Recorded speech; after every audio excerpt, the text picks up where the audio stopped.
Welcome to the 40th anniversary of the Oregon Sports Hall of Fame and 2020 virtual induction ceremony for the Sports Hall of Fame. Since 1980, nearly 400 athletes, teams, and contributors with ties to our state have been inducted in this shrine to Oregon's rich athletic history. We honor, learn from, and never forget these great ones. Each year, our host for this induction ceremony, the one and only Jordan Kent. Jordan, I'm really looking forward to this. Oh, me too, Orlando. And another outstanding induction class coming into our Oregon Sports Hall of Fame.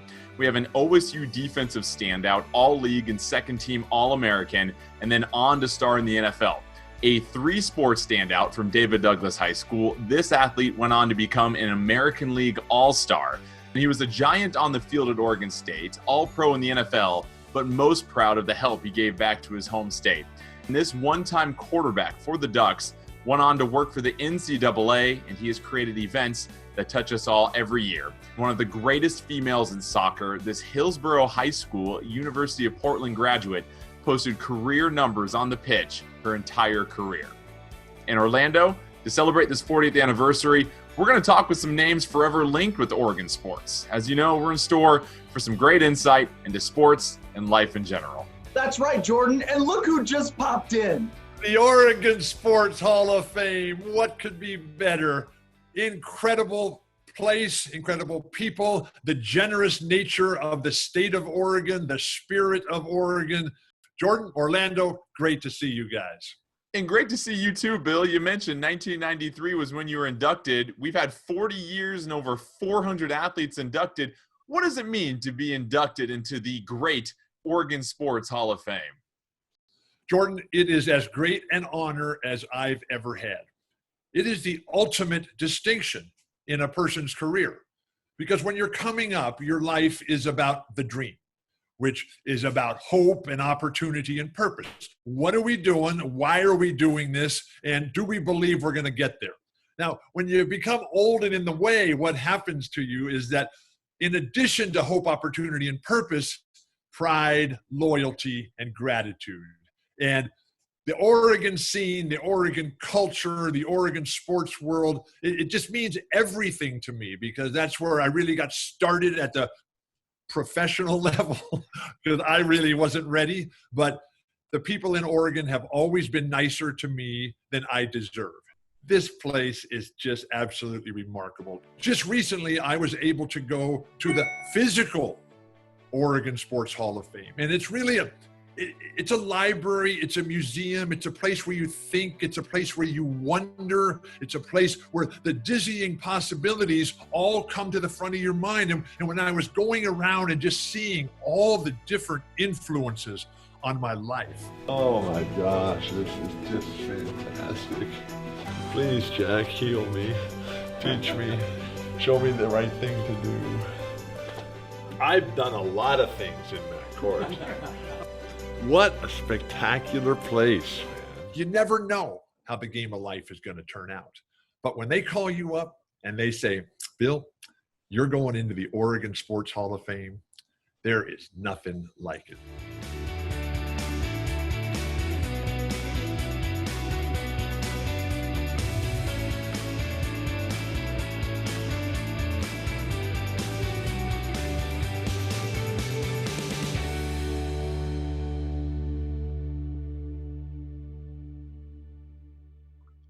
The names and careers housed in the Oregon Sports Hall of Fame are to be truly admired. The Oregon Sports Hall of Fame's goal is to inspire participation in sport and foster awareness of the values and lifelong rewards gained from this participation. Tonight, we have many examples to share. The names scrolling across the bottom of the screen salute the athletes who excelled at their sport and will be forever remembered in the Oregon Sports Hall of Fame. I played sports in college, I think, firstly, because I liked sports. It was fun. It wasn't a job. I didn't ever have thoughts that I was going to go on and play pro ball when I started. It was just I'd enjoyed playing in high school. It was a continuation. Really kind of ended up at Oregon State to play basketball and then ended up playing football. The Sports Hall of Fame is a great place to see and touch Oregon sports memories. Dave Wilcox was a linebacker at the U of O in the mid-'60s. In the NFL, he was a 7-time Pro Bowler and 5-time All-League. The 1958 Rose Bowl saw Ohio State beat the Ducks 10-7. It was a rare Rose Bowl game where the losing quarterback, Jack Crabtree, was named MVP.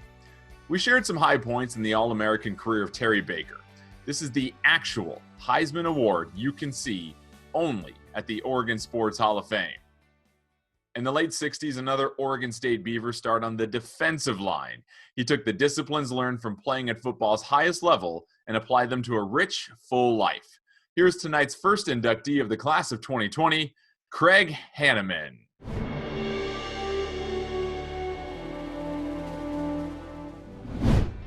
A football life was just the beginning. Craig Hanneman has lived more life than most men or women thanks to a series of forks in the road. A small-town kid in Turner, Craig finished his high school career at South Salem. He was a fullback and nose guard on the football team and was recruited to play both ways at Oregon State. The Beavs were stacked at fullback, so Hanneman became a 3-year fixture on the defensive line.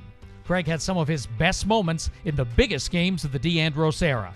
In his senior season, 1970, he was the Beavers' defensive MVP, All-Pac-8, All-Coast, and second-team All-America.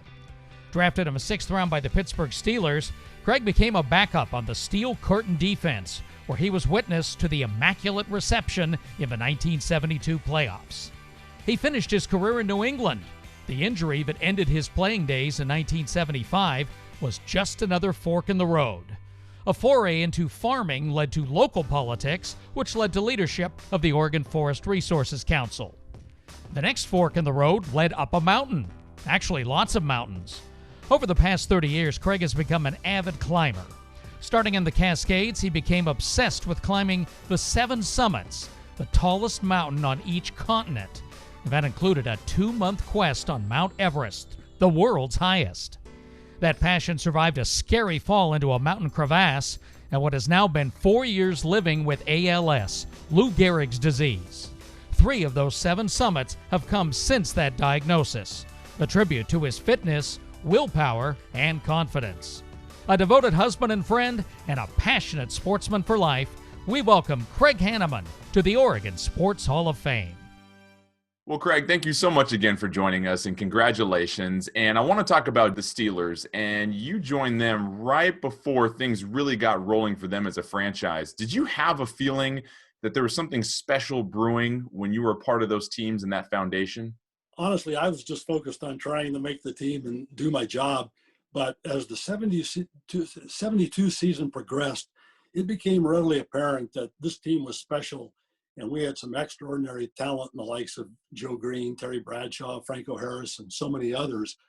So when we won the division that year and then the Immaculate Reception playoff game against the Raiders, the city of Pittsburgh just came alive. And of course, they've since gone on, I think, to win 6 Super Bowls.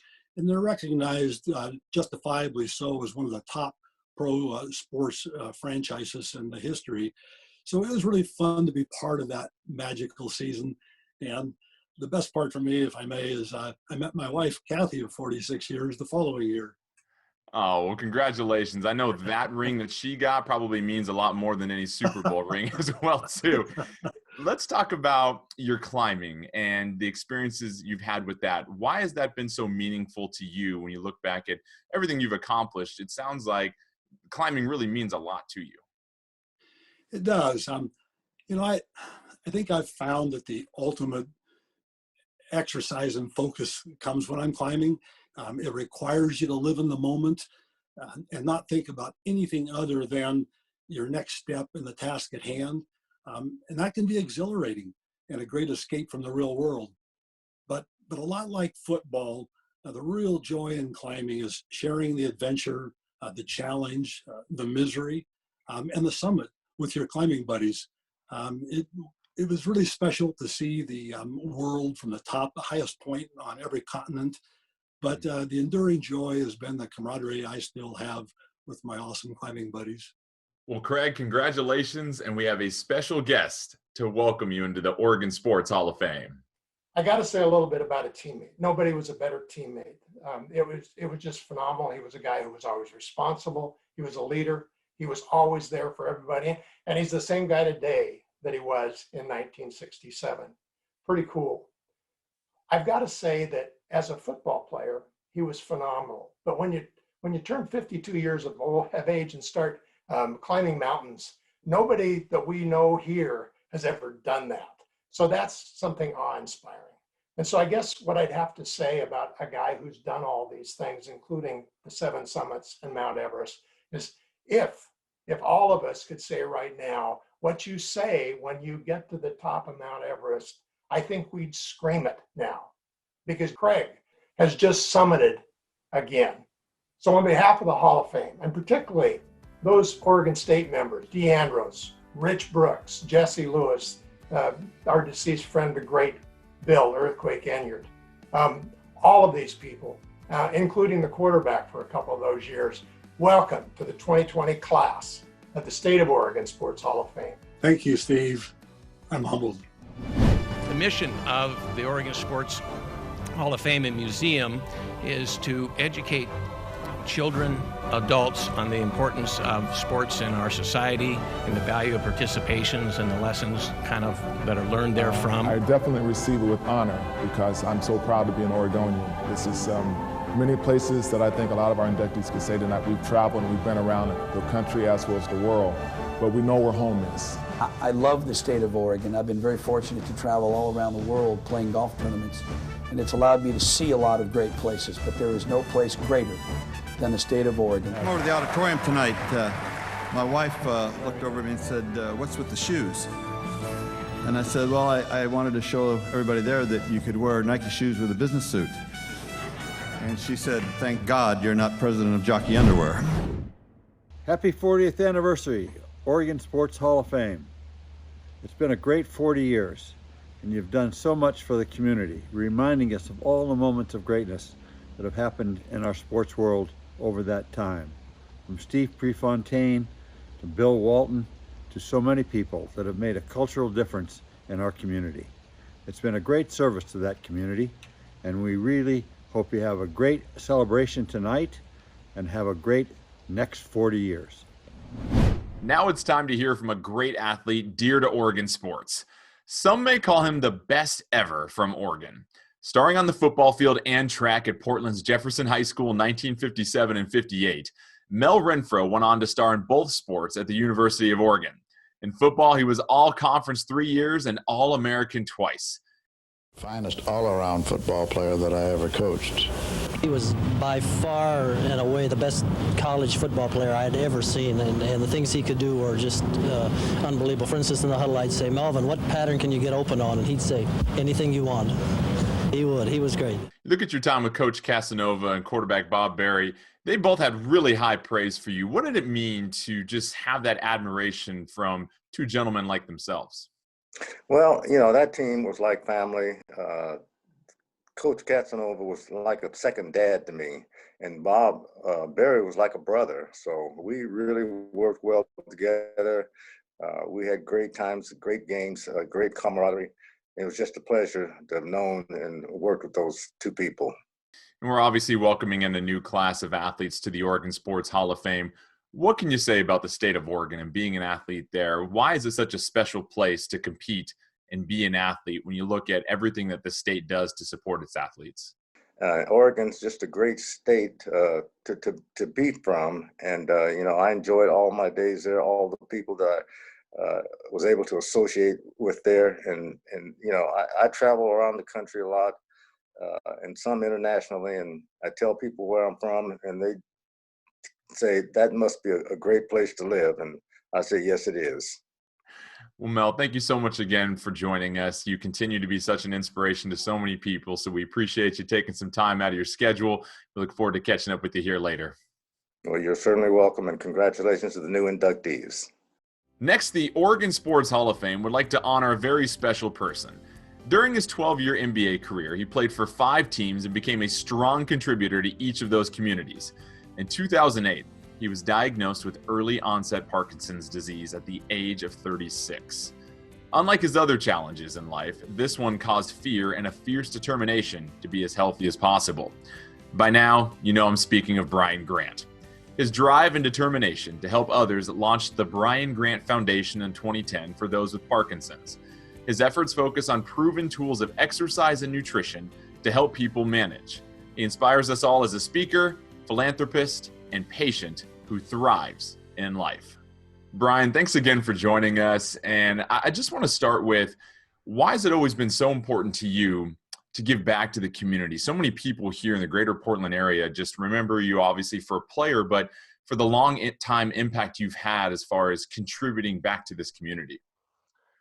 It was always something with me, whether it was here in Portland, Sacramento, Miami.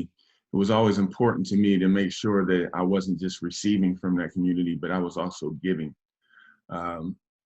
A lot of times it's hard to find people that can really get you connected to the community the way you need to get connected. But I was fortunate enough to know or meet Brian Berger back in 97. And he really did a great job of connecting me to the places and organizations that were dear to my heart. Brian Grant, for your drive and fierce determination, for your bravery and countless acts of unselfishness to help others, for your inspiration and the unending hope you give others, the Oregon Sports Hall of Fame awards you the 2020 Commitment to Community Award. On behalf of the foundation and my workers, my family and friends, and all the countless people who dedicated their time to making this foundation what it is today, I accept this award, and I thank you for it. Brian, thanks again. Portland's very lucky to have you. The state of Oregon's very lucky to have you. Great catching up with you. Great catching up with you too. Thank you. This year, we lost the man responsible for both the Trailblazers and our hockey team, the Winterhawks. Inducted in 1986, here's a little more about Harry Glickman. Rip City and Blazer Mania were born. It's the greatest in the world. We have done it. Stu Inman, if I heard him say it once, he must have said it 100 times. You win with good people. We had good people. We really had good people. During their 47 years of playing, fans have become passionate about their Trailblazers. They've learned from their team's founder. Always an opinion. It's one of the worst no calls you're going to see. Always a fan. And always the promoter. The original Trailblazer. The father of professional sports in Oregon, Harry Glickman.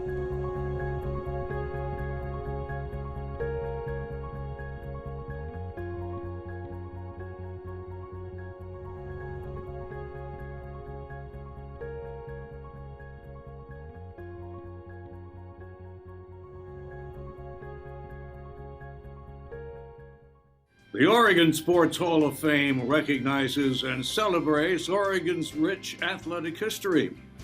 It's built on the premise that the lessons of sport provide a unique opportunity for self-discovery. Each year's induction class adds new lessons to benefit all of us. The athletes are voted to be inducted by the Sports Hall of Fame members, and they vote that each class is the best of Oregon athletes, teams, coaches, and special lifetime contributors. Anyone can be a member of the Oregon Sports Hall of Fame. Irv Lynn Flores would never forget their visit to the Central Florida city, where it was there that they made softball history. I'm Carl Clough. I made the trip with the Flores. It was a supremely confident Flores team, 11 players, manager Irv Lynn, and coach Lois Williams. Imagine, if you can, going to a world tournament with only 2 substitutes. Furthermore, the Flores swept through the 5-game tournament, winning 4 by shutouts, and only the 9 starters played every minute of the games. That 64 Irv Lynn Flores team was truly one of the best ever.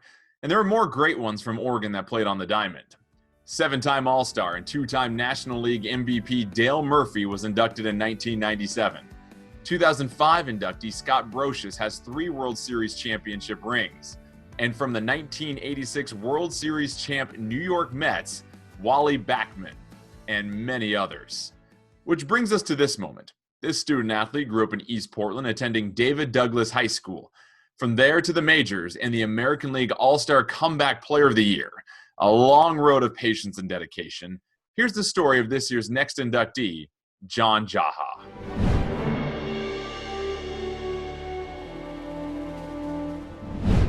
Another Portland kid made good on the diamond. John Jaha went from East County to a 10-year Major League Baseball career. The road was long and winding, but the rewards were very sweet. John's path began as a lanky shortstop in the David Douglas Babe Ruth League, playing for Matt Niebergall. In high school, he was a three-sport standout at David Douglas, playing 4 years for Oregon High School Hall of Fame coach Pete Ness. Those teams all advanced to postseason in his senior year, and that 1984 baseball squad reached the state semifinals. Jaha departed with most of the school's batting records. The Brewers drafted John in the 14th round that year and made it worth his while with a $25,000 bonus. Good money in those days. Without any wood bat experience, his progress through the minor leagues was slow but steady. His power at the plate and glove skills made him a key asset, and working out in the weight room added to his physicality as he gravitated to first base and designated hitter duties. He played 7 seasons in Milwaukee. His best was 1996. He hit 334 home runs and drove in 118 more. He had the most at-bats of the club. A series of injuries ended his time with the Brewers, but the Oakland A's offered him a minor league contract in 1999.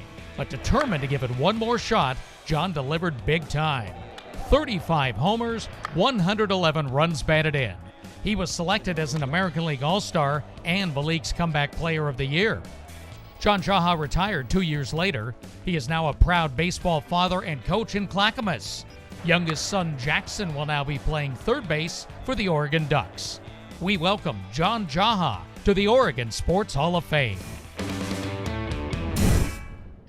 Now, take me through the journey to get to the majors, because a lot of people don't realize all the hard work that goes in for years before you get your chance on the big stage. A lot of people just see the end result. But for you, what was that journey like? Oh, wow. The journey was great. For me, it was longer than most guys. I started at 18 out of high school, and I played 6 years, really about 7 years in the minor leagues. So I had a couple injuries that cost me some time, but the journey was great because I played in some small towns that were great, small baseball towns that I still talk to people there today. I still have friends there. But I played in, a good example is El Paso, Texas. I played there. And a good story there is when you hit a home run, you would take your helmet off, go by the dugout, and people would come down the stands and give you dollar bills. So cool. One playoff game, I hit 2 home runs, and I made $600 that night. So it's more money than I made in my salary in those days. So it was a cool town. I loved it. Denver, Colorado, another great town. A place where I hit my farthest home run of my life. The ball definitely travels there. And I was one of 2 players to hit a ball in the upper deck at Mile High Stadium, which was pretty cool. Only 2 guys have ever done it, and I'm one of them. So you look at all those experiences throughout your journey, and what did you end up taking away from the game of baseball when you stepped away from it professionally? What did you learn? What helped you become a better person from it? I learned a lot. I learned how to, for example, just never give up. I was, again, 18 years old, probably till I was 22. I didn't even know what I was doing. I had no idea the game of baseball, how to play, how to really be a professional. So I learned so much. My first year in the major leagues, I played with Robin Yount and Paul Malter. And when you're a young guy coming up and you have this reputation of hitting home runs, you think you're a superstar when you're coming up. And then you watch these guys play, and the way they played every day. They played so hard. They never jogged in the field. They hustled all the time. So I learned so much about the game of baseball from them, and also about life. I mean, just to watch these guys, how they compete. And I think when you get in life, when you're done playing, it becomes a competition still. You got to go out there and fight for what you want. And that's kind of what I've taught my kids is not everybody's going to be a professional athlete. You have to learn to fight in anything you're doing and compete. And if you get a job someday, you're going to have to fight and compete there too. So I learned all that from baseball for sure. And I, 16, 17 years in the game, I learned a lot for sure.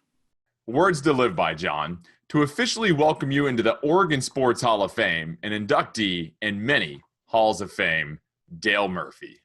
Hey everyone, Dale Murphy here, fellow Oregonian and member of the Oregon Sports Hall of Fame.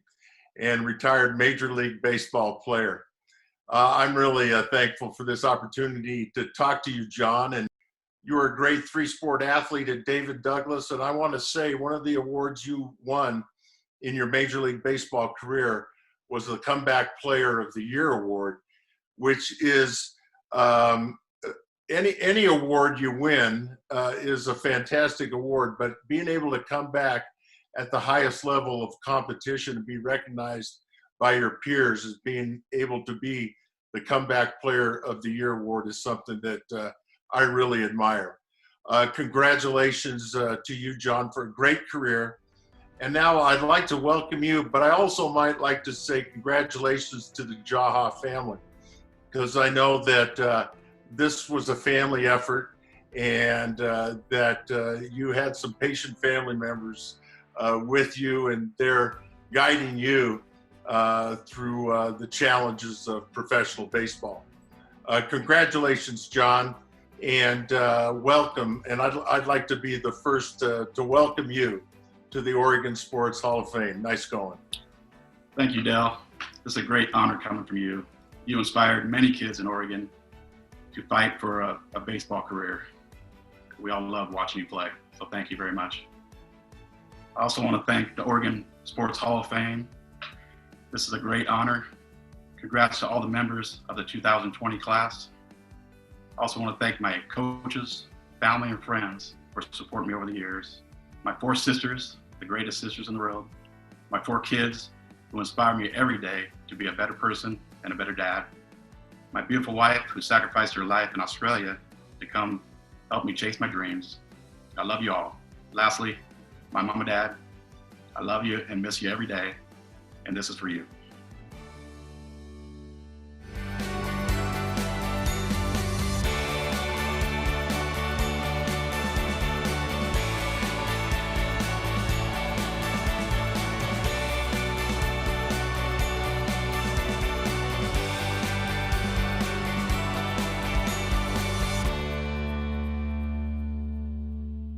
We are in the presence of greatness, one of the state's all-time greatest quarterbacks, Neil Lomax. Thank you so much for taking a few minutes to speak to me. Appreciate it. No problem, Orlando. Good to see you, Zoom-wise here, and thank you for the accolades. But we had some fun times at Portland State, no question.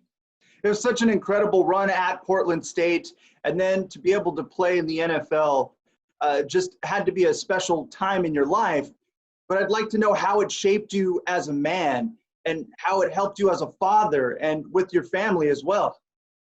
Yeah, very, very good question. That opens up the whole meaning and what's your purpose? You know, I love playing. That was my passion, no question. But really, what was my purpose? Really, what legacy do I want to have? And that, again, came from Boyd Crawford, my high school coach, and Mel, about my faith. You know, my faith in God foundationally was number one. And that's where I got a lot of my confidence, knowing that God gave me this gift. You know, I didn't go to Oregon, didn't go to USC, didn't go to Notre Dame. I went to Portland State and still made it in the NFL. And that tells youngsters out there, you can go anywhere you want. If you're good enough, they're going to find you. So God gave me a lot of talents, and I acknowledged that. I honored that. I thanked him for that. I thanked my teammates for that. And then becoming a father, as you said, I got 4 kids. I got 4 grandkids now. So different windows and different styles of life. And I was taught early on, you better be very grateful. You better be very thankful. And make sure you realize it wasn't you doing it alone. It took so many people, Orlando, to help me in this journey. And I'd like to know about that feeling when you were inducted into the Sports Hall of Fame. Well, it was such an honor, and I didn't know a whole lot about it, you know, and having people around me that told me some of these names that came before you. That's the thing, Orlando, is the history and the legacy. You know, won 40 years, right? And that's incredible how the people and the chairman and the committee honoring so many people, and especially for me, Orlando, being from here, being born and raised in Oregon, playing at an Oregon school, Portland State, representing the state of Oregon. I mean, so proud when they introduced you in the NFL, you know, from Portland State University. That's pretty unique. There's not a lot of guys getting there from Portland State University. So I took that as a humble thank you not just to the committee in the state of Oregon, but just how proud I am to represent the state. Neil Lomax, one of the all-time greats here in the state of Oregon. Thanks, Orlando. Now, the challenges on the football field are collective. The drive to excel in track and field are a little more personal. Here are the stories of two more Oregon athletes who had a big impact on the world stage. Montreal, 1976. Mack Wilkins has thrown well in the qualifying round. Now Wilkins gets ready for his second throw.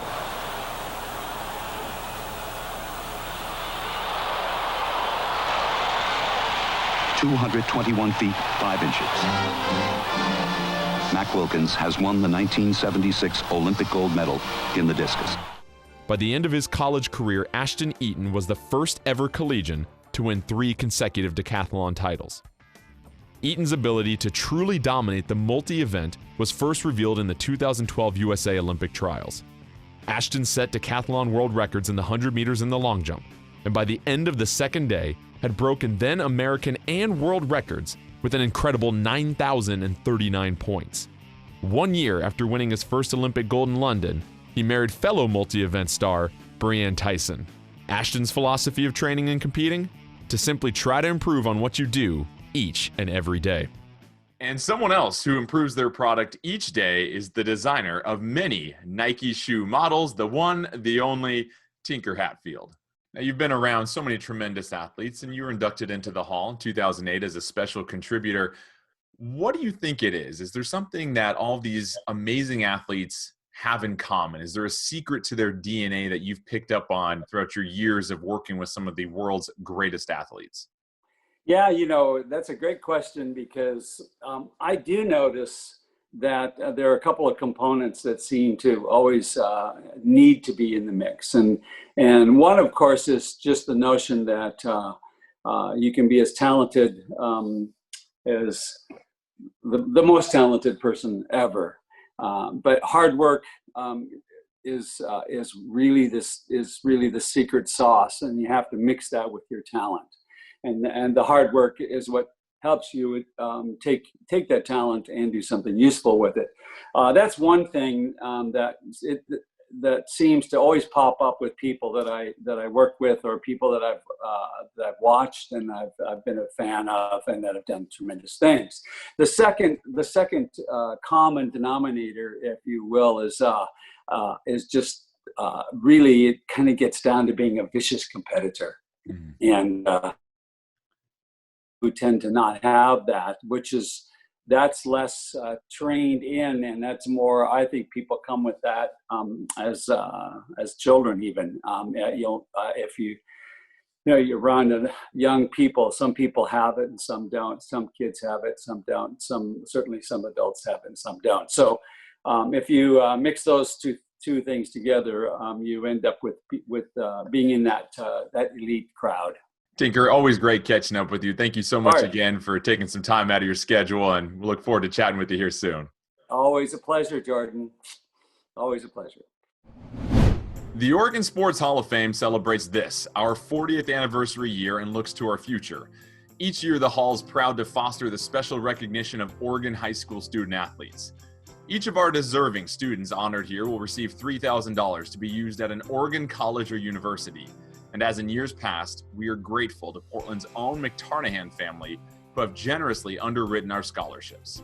Every student that applies for our scholarship excels in athletics, academics, and community service, with our winners being the very best of the best. The Oregon Sports Hall of Fame congratulates all our Scholar Athlete recipients, and once again, we thank Scott McTarnahan and the McTarnahan family for supporting this scholarship program. The Hall of Fame is proud to honor this next member. In a career full of accomplishments on the football field, after graduation, this lifelong Beaver took on an 11-year career in the NFL. After hanging up the cleats, he's most proud for playing a part in the education of thousands back in his home state. Welcome to the Oregon Sports Hall of Fame, Rockne Freitas.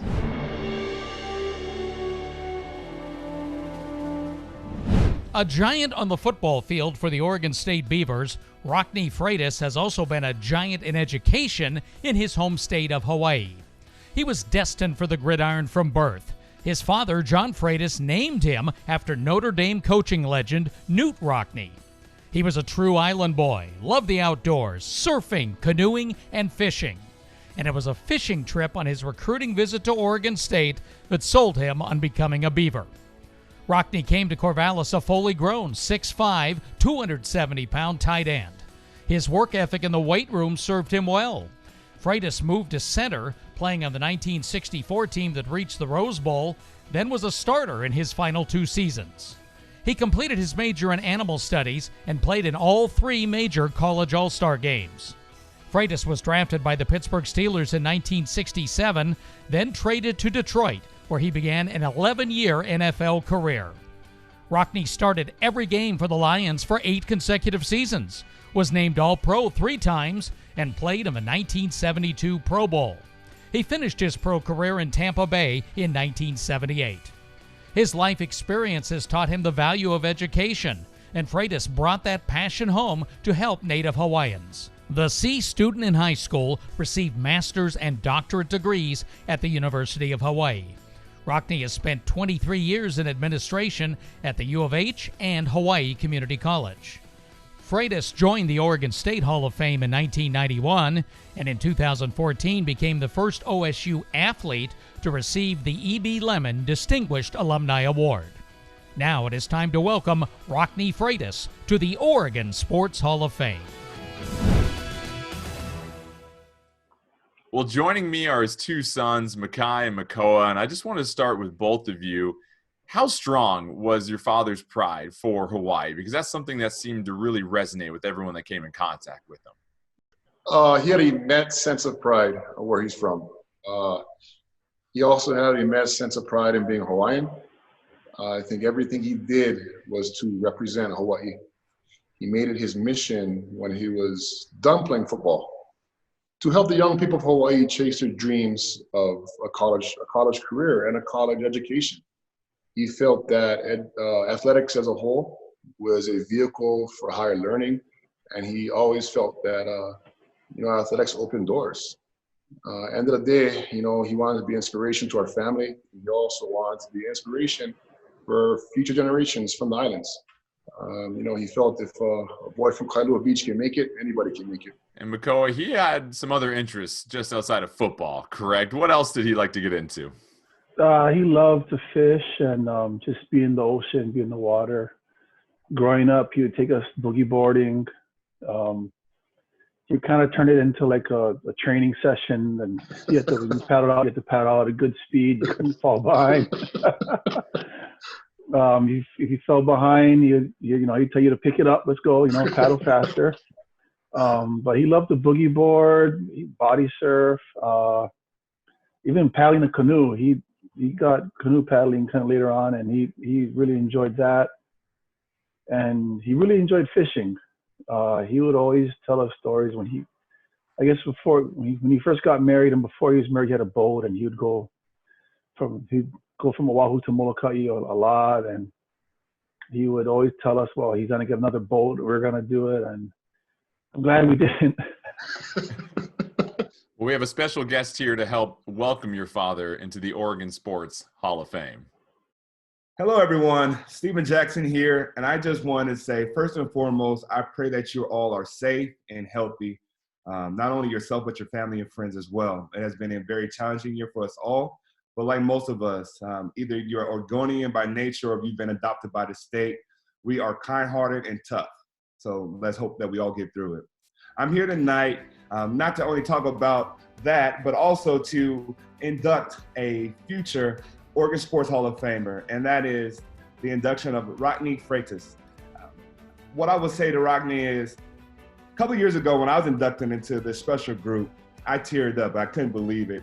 My time in Oregon was only a couple years, but the impact that I had on the state, it just showed by just being voted into this special group. So Rockne, one, I want to welcome you to this group. Two, just know that the work that you put in your past had not been forgotten. It's being celebrated and highlighted. And just want to know that although we may think that we're forgotten, we're not. We're never forgotten. And we always can be a beacon of light and inspiration to others. So with that, thank you for being just that, a beacon of light. Congratulations. Our sincere congratulations to Rockne and the Freitas family on his induction here today. In 1939, University of Oregon coaches Hobby Hobson and John Warren shaped players from small Northwestern high school teams into the nation's best collegiate team.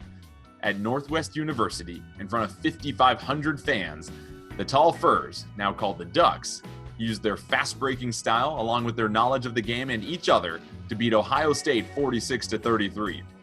They were the champs. Arriving back in Eugene, the 11 team members were celebrities with parades and a large on-campus dance to celebrate the team's success. Maybe it was here in Eugene, Oregon, the term big dance was first heard. The next inductee in this year's class was an Oregon quarterback and senior class president in the mid-60s. But his 38-year career as the NCAA director of events was where he made his madness. Here's the story of Tom Jernstedt.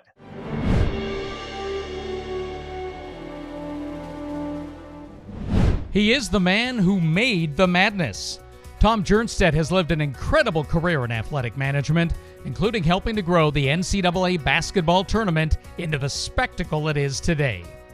Jernstedt came of age in Washington County farm country in the early 1960s.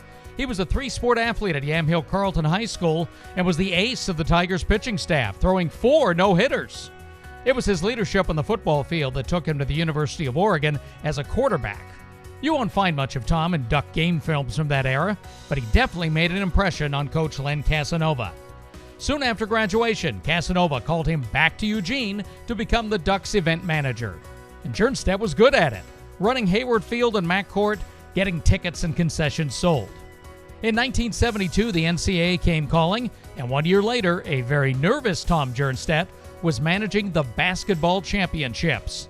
That was before it was even known as the Final Four. As the NCAA's director of events and later executive vice president, Jernstedt had a hand in every aspect of March Madness. Today's lucrative media contracts, sponsorships, venue choices, and the process of selecting the teams all bear his fingerprints. In the middle of his 38-year run with the NCAA, the sport of basketball needed some help, and Tom was there, leading a key reset within USA basketball. Olympic gold and world championships would follow. Another door opened after Jernstedt left the NCAA in 2011. He was an original member of the College Football Playoff Committee. Tom's list of honors and awards seems more than possible for one man to achieve, capped by membership in the Naismith Basketball Hall of Fame. Always grateful for his rich life in sport, we welcome Tom Jernstedt to the Oregon Sports Hall of Fame. It's with heavy hearts that we do have to report that earlier this month, Tom Jernstedt passed away in Florida. And in his passing, his impact, his legacy has just been felt by so many people that have ties to this great state of Oregon, and people that have had a chance to work with Tom throughout the years, and people that have been a part of many of his accomplishments. And with that, we had a chance to catch up with several Hall of Fame members to get their thoughts on what Tom Jernstedt meant to them. We begin with Dan Fouts. You know, what I really became to appreciate Tom Jernstedt is when I went to the San Diego Chargers in 1973. And Jordan, we were not a very good team for the first 4 or 5 years of my career. And we had to play the Kansas City Chiefs every year, twice, once in San Diego, once in Kansas City. And Tom was with the NCAA, which is headquartered in the Kansas City area. And after every game, regardless of win, lose, or draw, Tom would be in that locker room, the Charger locker room after the game, and would come up and ask me how I'm doing, how you feeling, all those things. Congratulate me if that was in order, or also commiserate with me during those early years when we were playing against Willie Lanier and Bobby Bell and that great Kansas City defense. So that part of our relationship, really I came to appreciate the fact that he would take the time out of his Sunday to, number one, go to the game. And in those days, those games weren't very attractive like they are now at Arrowhead. But he would be there, and we played in some miserable weather back in Kansas City. But for him to come in the locker room after the game and say a few words of encouragement to a young quarterback meant the world to me, and I appreciate it. Let me just go on and say about Tom. When he ran for student body president, I thought it was kind of the unique and special thing that he did, and it showed what type of a person he was. When he gave his speech before the student body, he told them all to stand up, turn around, go to the right, go to the left, sit out. And he said, that's leadership. Well, that leadership was something that he became very famous for when he went to work for the NCAA. But he was a guy that had a great personality, a great disposition, and he was liked by everybody, whether it was the students, the faculty, the community people. He was a star of communications. Here with former Oregon coach Mike Bellotti. And Coach, just what did Tom Jernstedt mean to you? I know that the two of you really had a chance to develop quite the relationship. Well, Jordan, Tom Jernstedt was a true Oregonian. You know, he's best known as the father of the Final Four, where he took a NCAA basketball tournament that went from $1 million revenue to about $10.8 billion. Pretty good effort. But people forgot that he was actually on the first original college football playoff committee. And he would call me and we would talk about who are my favorite teams and that type of thing. And then we got a chance to get together at Shula's Steakhouse in Indianapolis. And we talked, ate, and drank for about 3 hours about college football and college sports and athletic administration and just the state of the world. But mostly it was the state of Oregon, because he never really left Oregon in his heart. And for all the things that he did after that event, I sat there and thought, wow, this guy is so intelligent, articulate, inquisitive, and gracious. I walked away feeling what a tremendous man and what great things he's done. And for that reason, it is my privilege, pleasure, and honor to welcome Tom Jernstedt to the Oregon Sports Hall of Fame. You know, he passed away recently, and the sporting world lost a tremendous contributor and a great man. But now the Oregon Sports Hall of Fame can celebrate one of its own. I want to put this hat on and tell you, welcome back home, Tom. Very well said, Mike. And it's clear that Tom touched the lives of so many people, not only just in Oregon, but around this country. And I know that there are so many people that would have very similar words to say about Tom that you had, but alas, there's only so much time we have. Fortunately, though, Tom's legacy will live on forever in the Oregon Sports Hall of Fame. This next inductee, welcomed into the Hall of Fame, has been a scoring machine on the pitch for her entire life. She learned from the best and played with the best. Worldwide, she's one of the best ever. Our final inductee in this year's class, Tiffany Milbrett.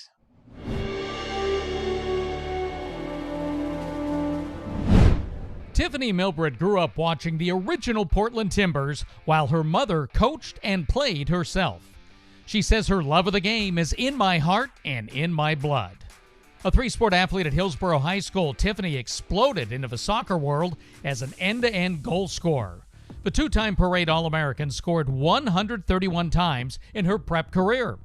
She chose the University of Portland, where she already knew legendary coach Clive Charles from playing at his camps and in his FC Portland program. In 4 seasons on the Bluff, Milbrett scored 103 times, good for number 3 on the all-time collegiate list. She was a finalist for National Player of the Year and led the Pilots to the 1994 Final Four. The spectacle and the glory of the Olympic Games made her want to compete against the world's greatest athletes. And she would get that opportunity immediately following her college career. First of the 1995 World Cup, then as part of the gold medal-winning Team USA at the Atlanta Games. Milbrett scored the game-winning goal against China in that final. Milbrett continued her goal-scoring big-moment ways with the national team. She was the leading scorer for the 1999 World Cup champions and was first on the dog pile after Brandi Chastain's historic game winner. All in all, Milbrett collected 206 caps with the national side, scoring 100 goals, dishing 64 assists. When she took her talents to the professional ranks, Tiffany was the top offensive player in the debut season of the WUSA and helped FC Gold Pride win the 2010 WPS Championship. She also played in pro leagues in Japan, Canada, and Sweden. Milbrett has continued to lead her sport, Now as a coach and developmental director, always looking to give athletes the tools to grow and improve the game. Already a member of the National Soccer Hall of Fame and a proud Timbers and Thorns season ticket holder, we welcome Tiffany Milbrett to the Oregon Sports Hall of Fame. Well, Tiffany, thank you so much for joining us, and congratulations once again. And I just wanted to talk about your relationship with Clive Charles and what that's meant to you throughout your entire career, because you've known each other for so long. I imagine it's been something that's been very important to you. Yeah, I mean, I think the biggest thing is the NASL Timbers were such a huge influence on our city of Portland, and such a huge influence on young soccer players, and I was one of them. And how fortunate we were to be able to have those guys decide to stay around after their playing careers. And I was really fortunate to be able to be taken under the wing by Clive. I had known him since I was 8 years old, and he was just a really big piece of not only my continued career through high school and college and everything, but becoming such an important part of my life as a mentor, as somebody I could trust, such a genius of the game that I could learn from, and just somebody that I knew really cared for me. Now you're going to make me cry, but really cared for me. And so I feel really blessed and fortunate to be able to have somebody like that touch my life. Over the past decade plus, you've been focusing on club development. What is your goal? What are you looking for when you're working with players and coaches? I think the biggest thing for me is just being able to continue to help influence the soccer player. We've got a really young sport of soccer in this country, and I am no means an expert in terms of, the history of it. And so I really think that, but I'm an expert because I've played it for as long as I have. And I really believe that I can influence players through how I experience the game, my philosophy about the game and being a performer and reaching your potential. I really love to try to convey that. I think we also can learn from the rest of the world. They've been playing this game for a long, long time. So I try to do that. I try to open my eyes to the rest of the world and what are they doing and what can we learn and how can I continue to pass that on to the youth so we can really help create better soccer players that ultimately reach their potential. Tiffany, we applaud your efforts to make soccer a better sport for everyone and congratulate you on all of your accomplishments. Now, here to welcome you into the Oregon Sports Hall of Fame, a 2007 inductee herself. Hi, everyone. I'm Shannon McMillan, a proud member of the Oregon Sports Hall of Fame, and I have the extreme pleasure of introducing Tiffany Milbrett tonight to all of you. I was fortunate to play alongside Tiff for well over a decade. It started at the University of Portland, carried overseas to 2 years of a season in Japan, and for well over a decade with our U.S. women's national team. What I can say about Tiff is she left her heart out on the field each and every time, and she unapologetically did it her way. She was going to do it the Tiff way, no matter what others thought, and always had her spunk and fire about her, both on and off the pitch. She was a natural goal scorer who was quick and scrappy, and she undoubtedly left her mark on the game at so many levels. Tiffany is a legend and remains an inspiration not only just in the Portland area, the state of Oregon, but safe to say internationally as well. What I love about Tiff is that she is now currently giving back to the game. She's sharing her knowledge, her love, and passion for the game by coaching youth down in Florida. She's helping inspire that next generation of players.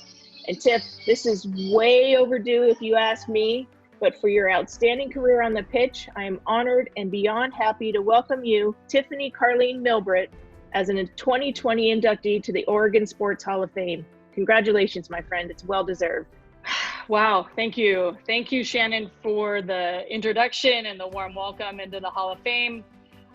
Obviously, for me, Oregon has been such a great place for sports, and it's a huge reason that I was as successful as I was as an athlete. Always the opportunity to perform and compete on all the stages through youth, semi-pro, professional. So obviously as well, so many people to thank. Don't have time here to do that, but knowing who you are and the role that you had in my career, I really especially want to thank you for that. And lastly, just thank you so much to the Oregon Sports Hall of Fame for this honor. Really, really proud to represent our amazing state of Oregon and the great Pacific Northwest. So again, thank you very, very much. This is a really nice ending to my career, and I can't thank you enough. Well, Orlando, here we are. We're wrapping things up, and it seems like it's been quite the affair this evening and just a wonderful chance to really relive some of the accomplishments and accolades from some of the state's greatest athletes. Exactly, Jordan. It's a reminder of just how many talented people we have with ties to this great state. Speaking of talented, we caught up with the iconic voice of Rip City, Bill Schonely, and we asked him about what it was like to be inducted himself into the Oregon Sports Hall of Fame back in 1999. Bill Walton was the gentleman who spoke for me, and he came out on stage, and he went on and on and on, and finally I came out on stage and I said, "That's enough." Looked at my wristwatch and said, "You've been talking for a long time." He went for about 5 or 7 more minutes, on and on and on. That was the highlight for me, as I was so inducted into the Hall of Fame, and I'm very proud of that. Thanks, Walton. You know, now that he can talk, we can't shut the guy up. I was going to say he'd probably still be talking today if you didn't keep him quiet. And lastly, Bill, we can't let you go without your signature sign-off. It's all yours, Bill. Absolutely. I came up with this a long time ago, but it's very true, not only in sports, but in life. And I've often closed my broadcast over the years with it and throughout the course of the game. And it became rather popular, but it's true. In life, as well as basketball, you've got to make your free throws. Don't forget it. That concludes the class of 2020's induction to the Oregon Sports Hall of Fame. A special induction indeed. Huge congratulations go to this well-deserving class. This puts the total head count in the Hall at well over 400. Over these last 40 years, the Hall of Fame has been touched by the outstanding athletic careers of the greatest in Oregon sports. We honor and forever remember the best that played.